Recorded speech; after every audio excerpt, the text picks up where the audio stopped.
I believe that when the check gets handed to an artist, the check is normally not right. The first person that told me this was Nelly. Nelly told me, you know, you gotta learn how to do this thing called an audit. And I was like, what is that? And then he was like, man, you gotta get a lawyer. And so I searched, I found Jay-Z's auditor, right?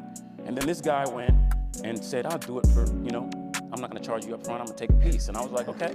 So he goes and he finds over $600,000 that the label hid for me. So I was like, wait a second. Is this the way it always is? He's like, yeah, you got to keep on doing this. So I realized all my peers didn't know this. That, you know, I got into the music industry and thought that when you have a song that's #1, that it just goes magically because your song's good. It's paid. Like, payola is not supposed to be like a thing, but it's real. Like, I had to pay a lot of money to get my record to #1.